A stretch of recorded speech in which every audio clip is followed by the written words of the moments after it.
Olá pessoal, tudo bem? Sejam todos bem-vindos para mais uma aula aqui na comunidade G-Grum. Meu nome é Júnior Borja e eu vou direcionar vocês nesta aula de tratamento de pelagem em cães de pelagem longa, né?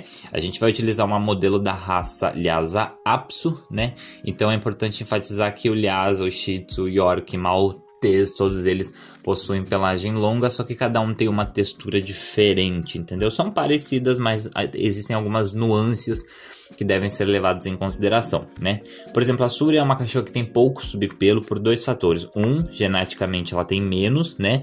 E segundo, ela já é velha, então ela produz menos pelo, porém o pelo principal ele cresce mais que o subpelo, por isso que ela tem esse fio longo, como vocês podem ver aí, entendeu?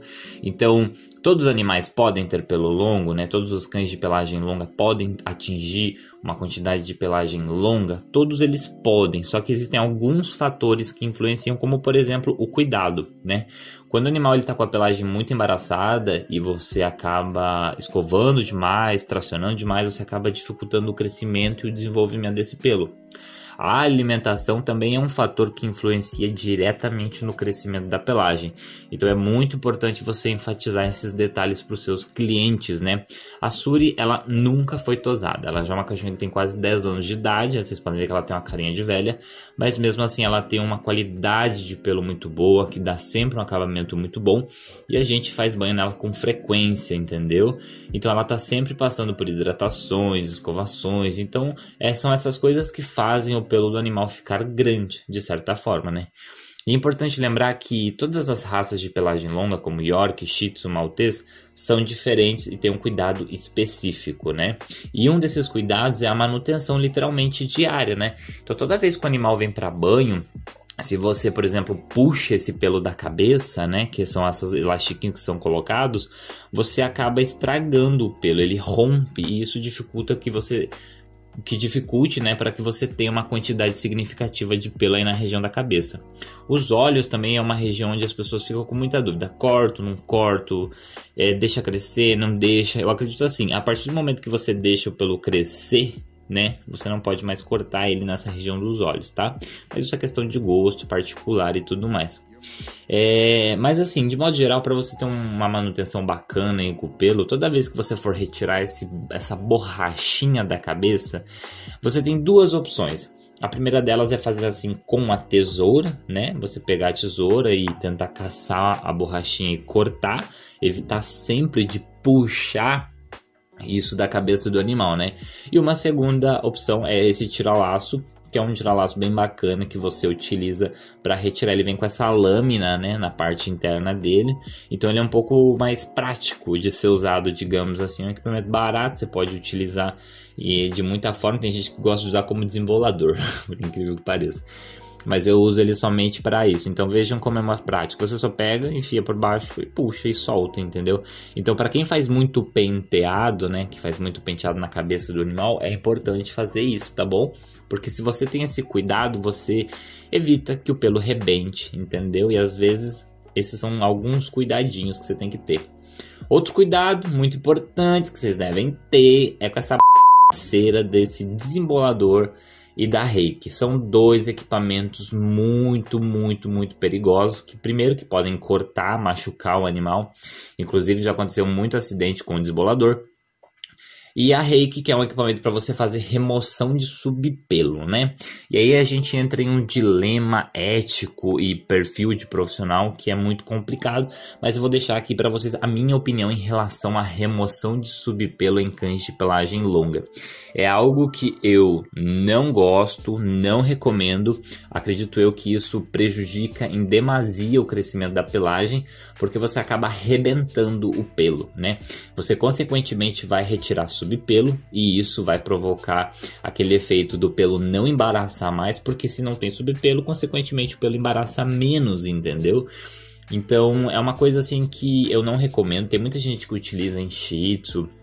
Eu acredito assim que você deveria ponderar isso, porque esse é um equipamento para remover pelo em outros tipos de cães, como por exemplo o Golden. Golden é um cachorro que quando a gente vai fazer remoção de subpelo, a Reiki cabe super bem, porque ele tem um tamanho de pelo diferenciado. A partir do momento que eu passo esse equipamento num cão de pelagem longa, eu retiro o subpelo, mas corto muito pelo principal, assim como o desembolador. Então esses são dois equipamentos que eu, Júnior, não utilizo em nenhum cão de pelagem longa, tá bom? Não utilizo, não recomendo. Tenho esse desembolador realmente como exemplo, inclusive ele é bem afiado, né? Ele fica ali como exemplo para mostrar para um cliente novo que chega e tudo mais. E a Reiki, né, que é esse equipamento, a gente utiliza somente em cães que precisam realmente dessa remoção de subpelo, beleza? Além disso, né, a gente tem outros equipamentos que são muito importantes na manutenção de cães de pelagem longa, que são as rasqueadeiras e a escova de pino. A gente tem uma variação muito boa assim com essa rasqueadeira, né, e essa escova de pino, porque toda vez que a gente utiliza, né, esse equipamento do animal, a gente abre ele para que o vento venha ou para a gente poder fazer a escovação. Só que em cada situação a gente utiliza um equipamento diferente. Vocês podem ver que eu tenho 3 equipamentos na mão. O que está ali no meio é a rasqueadeira mais clássica, né, que eu chamo de rasqueadeira de escovação. É uma rasqueadeira realmente para escovar. A escova de pino, ela tem uma tração mais suave, ela não puxa tanto o pelo, né, como a rasqueadeira, mas em alguns pontos, né, é importante que a rasqueadeira puxe um pouco mais para você ter um acabamento melhor, né? Essa é uma rasqueadeira de escovação, inclusive ali ó, tá cheia de pelo, né? Me desculpe a por aqui, mas acontece, né? Eu tava ali no meio do negócio e falei, vou pegar a rasqueadeira assim mesmo, nem limpei, agora que eu tô vendo, mas vai assim mesmo. Bom, aqui eu tô fazendo um exemplo para vocês entenderem de como é importante você tomar cuidado na hora de rasquear a pelagem. Você tem que tomar um cuidado que você não precisa esfregar a rasqueadeira na pele. Você tem que pegar a rasqueadeira e deslizar ela sobre a pele do animal, tomando um devido cuidado com a pele, porque senão você acaba arranhando. Então é muito importante você pegar a mecha e esticar por camadas. Inclusive na parte quando a gente for fazer a secagem, né, que vai ser mais pra frente, eu vou mostrar pra vocês certinho como que eu faço a escovação, retiro o nó e tudo mais, né. Essa rasqueadeira dura, que é essa que eu tô mostrando agora, ela é uma rasqueadeira que a gente chama de Pro. Ela é mais profissional, então ela é ideal para realmente fazer remoção de nó. Por quê? Primeiro que ela tem as cerdas mais duras. Então se eu remover pelagem embaraçada com a rasqueadeira mais clássica, a mais macia, eu acabo danificando a rasqueadeira, entendeu? Enquanto a rasqueadeira dura me dá essa fixação na hora de desfazer os nós, porque consequentemente ela vai estragar menos, né? Então basicamente seria rasqueadeira e escova de pino, tá bom? Para fazer a escovação. Depois, antes de fazer o banho, eu gosto de passar um fluido, né? E isso é indiferente. Eu tô aqui mostrando um para vocês que é um fluido chamado Serenity, é um fluido que veio num kit da Hydra. A gente acabou não usando esse, né? Mas ele tava ali e eu falei, vou usar na Suri para fazer uma pré-escovação pro banho. Por que é importante você escovar a pelagem antes de dar banho, né?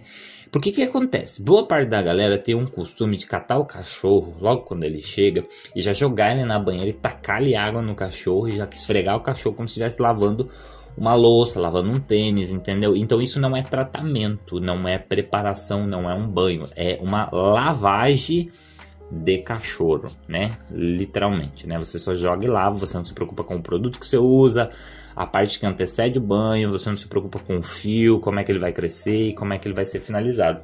Quando você chega nesse ponto, você não é um groomer, você é um stroomer, então você tem que tomar certos cuidadinhos, tá bom? Porque cuidar é diferente de lavar, né? Então isso é muito importante. E por que eu passo esse produto no pelo, né? Eu não gosto de usar esse produto para retirar nó, tá bom? Ponto, não gosto de usar. Eu passo nele porque eu vou escovar o pelo, mas não vou escovar ele totalmente, só vou abrir ele. Porque se eu pegar esse cachorro assim e colocar ele na banheira, a água não vai entrar na pelagem. Entendam isso. Então eu utilizo esse fluido para fazer uma pré-escovação. Por quê? Porque escovar a pelagem seca, sem nada, você acaba arrebentando o fio. E nesse fluido desembaraçador ele tem alguns emolientes que, além de hidratar, ajuda no deslize da rasqueadeira. Não que vai facilitar o desembaraço, porque não é necessariamente o produto que retira um nó, e sim o equipamento. Mas nesse caso em específico, eu só quero realmente abrir a pelagem para mim pôr o animal na banheira, né? Até porque a Suri não tá com muito nó. Simplesmente é porque eu preciso abrir o pelo, né? Eu faço essa escovação em basicamente todos os cães, entendeu? Porque quando você vai começar a molhar o animal e vai passar o produto, o shampoo para para fazer o banho literalmente do cachorro, para limpar ele, os fios eles precisam estar separados, entendeu? Então é exatamente isso, entendeu? Eu passo a rasqueadeira assim de leve somente para dar aquela abertura na pelagem, para ver como é que tá o pelo, como é que tá, e se porventura eu encontrar algum nó, né, como por exemplo ali, eu vou abrir esse nó, né, uma coisa super simples, e vou usar a técnica de desembaraço mais comum, que é feita com os dedos e a rasqueadeira. Inclusive, a Suri não está embolada, então não dá para fazer uma aula exclusivamente sobre desembaraço nível hard, mas aqui você já consegue entender, entendeu? Você simplesmente pega o nó com as pontinhas do seu dedo e vai abrindo. Se eu pegasse um desembolador e metesse nesse nó, eu iria cortar ele, né? Que é o que geralmente acontece com a galera. E isso iria provocar uma falha ali, no caso ninguém iria ver. Mas se eu começar a fazer isso com frequência no cachorro, todas as vezes que eu desembaraçar, eu vou ficar fazendo falhas e falhas e falhas e falhas, o que vai fazer com que a pelagem não cresça, que ela fique falhada, entendeu? Então, o desembolador, ele estraga literalmente o pelo nesse sentido. Se você não tem preocupação nenhuma com a pelagem crescer, dela ter um acabamento bom, não tem problema nenhum você usar o equipamento. Inclusive, ele adianta muito a sua vida, tá? Porque você simplesmente corta um nó. É a mesma coisa que pegar uma tesoura e cortar, entendeu? Então é importante ponderar essa diferença que existe entre o perfil profissional que atende o cliente se preocupando com a estética, com a beleza, com como que vai ficar tipo o pelo do cachorro, entendeu? Essa é a grande diferenciação entre um profissional que se preocupa com o pelo e o profissional que não tá nem aí pro pelo, entendeu? Então essas são coisinhas assim que são somatórias de detalhes que no final do trabalho você vê a diferença. Nessa aula de preparação de pelagem eu vou mostrar para vocês essa parte que eu tô mostrando, que é a parte que antecede o banho, né? Eu vou mostrar para vocês a parte do banho, a utilização dos produtos, coisas que eu faço que me ajudam na hidratação e tudo mais, escovação, chapinha, penteado e tudo mais. Mas a parte que antecede o banho, que é essa parte bonita, com a bunda cheia de merda do cachorro, entendeu? É a parte que ninguém mostra, mas eu estou aqui mostrando pra vocês. Quando tá assim, cheio de cocô, eu não vou esfregar isso com a minha rasqueadeira, com a minha escova de pino. Paguei caro nessa bagaceira. Tu acha que eu vou meter isso nessa bunda cheia de bosta? Não, eu vou pegar e vou lavar assim mesmo, tá bom? Porque é uma coisa que eu faço. Inclusive, eu anotei até aqui pra falar pra vocês. Quando o cachorro tá muito podre, muito fedido, muito cheio de nó, eu não consigo fazer escovação antes de banho, gente. Eu jogo o cachorro na banheira, daí a gente vai pra parte de lavar o cachorro mesmo. Coloco o cachorro na banheira, lavo ele todo, seco, e aí eu faço o desembaraço. E aí depois que eu faço o desembaraço, eu molho o animal novamente, condiciono a pelagem, aí eu seco com o soprador certo, a escova certa. São coisas que eu faço. Tenho nojinho de mexer com cocô. Não que eu não lave, mas se precisar eu vou ter que fazer desse jeito, tá bom?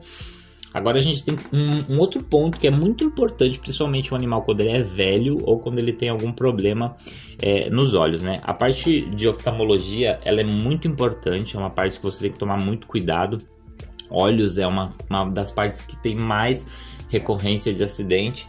Inclusive a Suri é uma cachorrinha que já tem bastante histórico de problema nos olhos, né? Então é importante a gente tomar esse cuidado.